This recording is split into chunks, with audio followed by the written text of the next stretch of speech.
Phone తెరిచినామంటే పొద్దుకు 10 మాటల వాట్సాపే చూస్తాముల్లా.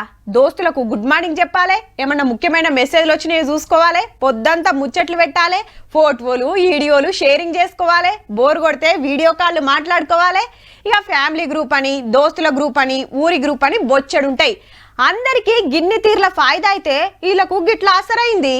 WhatsApp అంటే ముచ్చట్లకే అనుకున్నాం, దొంగల్ని సుత దొరకబడుతుంది. హైదరాబాద్ యూసఫ్ గుడ్ ఏరియాలో ఒకళ్ళ ఇంట్లో నల్లాలు దొంగతనం చేసిండట మొన్న. అటెంకో కొద్ది రోజులకు ఇంకొకళ్ళ ఇంట్లో పనితనం చూపించిండట. వరుస పెట్టి అయితుండే వరకు సీక్రెట్ కెమెరాలు చూస్తే దొంగ కథ బయటపడ్డది. హిగేముంది, కాలనీలో ఉండేటోళ్ళంతా వాట్సాప్ గ్రూపుల పనిమంతుని ఫోటోలు వీడియోలు షేరింగ్ చేసిండ్రు. అందరికి ముఖం తెలిసిపాయే. మొన్న కూడా గిట్లనే ఇంకొకళ్ళ ఇంటికి సూటి పెడతానికి వస్తే ఉత్తగానే దొరకబట్టి పోలీసులకు ఫోన్ కొట్టిండ్రు. గమ్మత్ ఏందంటే పబ్లిక్ గింత తిప్పలు పడి పట్టిస్తే పోలీసోళ్ళ లాపరువ చేయబట్టి మనోడు స్టేషన్ కెళ్లి పరారైండట. దొరకబట్టే పనిలున్నారు. గంతరి స్కేమ్ తీసుకుంటారు సార్లు. దగ్గర పట్ల పబ్లిక్ కు వాట్సాప్ లో ఫోటోలు వీడియోలు పంపుర్రి, ఏడన్నా జాడబడితే పట్టిస్తారు గాని.